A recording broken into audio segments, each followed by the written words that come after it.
रामचरितमानस और रामायण हिंदू धर्म के दो प्रमुख ग्रंथ हैं। इन दोनों ही ग्रंथों में भगवान राम के संपूर्ण जीवन का वर्णन मिलता है। धार्मिक मान्यता है कि राम कथा सुनने से व्यक्ति के समस्त पाप कट जाते हैं। ऐसे में सबसे पहले जानते हैं कि सर्वप्रथम राम कथा किसने और कैसे सुनी थी। क्या आपको ये पता है? अगर नहीं तो आपको ये जरूर जानना चाहिए। दरअसल देवी देवताओं के अलावा सर्वप्रथम कथा सुनने का सौभाग्य किसी मानव को नहीं बल्कि एक कौवे को प्राप्त हुआ था। धार्मिक मान्यताओं के अनुसार जब एक बार भगवान शिव राम कथा पार्वती माता को सुना रहे थे, तब उस समय वहां पर एक कौवा भी मौजूद था जिसने वो राम कथा सुनी। उसी कौवे ने अगला जन्म कागभूषुंडी के रूप में लिया और उसे पिछले जन्म में शिव के मुख से सुनी हुई संपूर्ण राम कथा कंठस्थ याद थी। कागभूषुंडी के रूप में उसने ये कथा गिद्धराज गरुड़ को भी सुनाई। इसी प्रकार राम कथा का प्रचार प्रसार होता गया। ऐसा कहा जाता है कि वाल्मीकि ने रचना करने से पहले ही कागभूषुंडी ने गरुड़ जी को राम कथा सुना दी थी। बता दें कि भगवान शिव के मुख से निकली राम कथा को अध्यात्म रामायण के रूप में जाना जाता है। ग्रंथों में वर्णित कथा के अनुसार लोमश ऋषि ने श्राप के कारण कागभूषुंडी कौवा बन गए। जब ऋषि को अपने दिए हुए श्राप पर पश्चाताप हुआ, तब उन्होंने कौवे को राम मंत्र और इच्छा मृत्यु का वरदान भी मिला। राम जी की भक्ति प्राप्त होने के बाद कागभूषुंडी को अपने कौवे के शरीर से प्रेम हो गया और उन्होंने अपना पूरा जीवन कौवे के रूप में ही राम जी की भक्ति में करते हुए बिता दिया।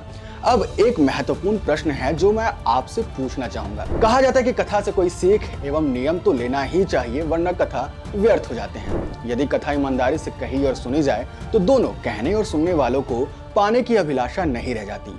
पर ऐसे में इंटरनेट के कई वायरल बाबा हैं जो सिर्फ अनाप शनाप बोलने की वजह से इंटरनेट पे वायरल हो जाते हैं। कहानी को तोड़ मड़ोड़ कर लोगों के सामने पेश करते हैं और मजे वाली बात तो ये है कि लोग उनकी कहानियों को सुनते भी हैं और इस पर अमल भी करते हैं। पर क्या कोई ऐसा व्यक्ति है जो कहानियों को, राम कथा को फैक्ट के साथ उचित तरीके से बताए? कुमार विश्वास। जी हाँ, सही सुना आपने। कोई दीवाना कहता है, कोई पागल समझता है। कुमार विश्वास महज एक कवि नहीं, हिंदी भाषा पर इनकी पकड़ बहुत मजबूत है। इनकी काबिलियत का अंदाजा हम ऐसे लगा सकते हैं कि कुमार विश्वास को एक बार गूगल के ऑफिस में आमंत्रित किया गया। वहां उन्होंने अपनी कविता और विचारों को साझा किया। ये घटना तब हुई जब गूगल ने भारतीय संस्कृति और साहित्य को प्रमोट करने के लिए एक विशेष कार्यक्रम का आयोजन किया। कुमार विश्वास की उपस्थिति ने कार्यक्रम को और भी विशेष बना दिया क्योंकि उन्होंने अपने काव्य और विचारों से दर्शकों को प्रेरित किया। कुमार विश्वास का आध्यात्मिक सफर हाल ही में राम कथा सुनाने के रूप में शुरू हुआ है, जिससे उन्होंने लोगों को भगवान राम के आदर्शों से जोड़ा। कुमार विश्वास एक शिक्षित परिवार से तो आते हैं और उनके साहित्य के प्रति गहरे रुझान ने उन्हें इंजीनियरिंग छोड़कर हिंदी ग्रेजुएशन और पीएचडी के लिए अग्रसर किया। उनका शो अपने अपने राम एक नया दृष्टिकोण प्रस्तुत करता है, जहाँ वे रामायण के पात्रों के माध्यम से जीवन के सवालों पर चर्चा करते हैं। कुमार विश्वास जी का कहना है कि राम केवल एक व्यक्ति नहीं बल्कि एक दर्शन है, जिससे हर व्यक्ति अपने अनुभव के अनुसार राम की व्याख्या कर सकता है। आज उनके YouTube पर 5 मिलियन से अधिक सब्सक्राइबर्स हैं और वो केवल एक कवि नहीं बल्कि एक आध्यात्मिक गुरु के रूप में भी अब पहचाने जाने लगे हैं। उनका कार्यक्रम राजनीति से मुक्त और एक सांस्कृतिक पुनर्जागरण के रूप में देखा जाता है।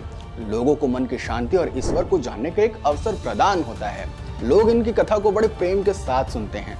लेकिन क्या आपको पता है कि कुमार विश्वास के जीवन में अपने अपने राम कैसे आए? कैसे इन्होंने राम को अपना माना? जानना चाहते हैं?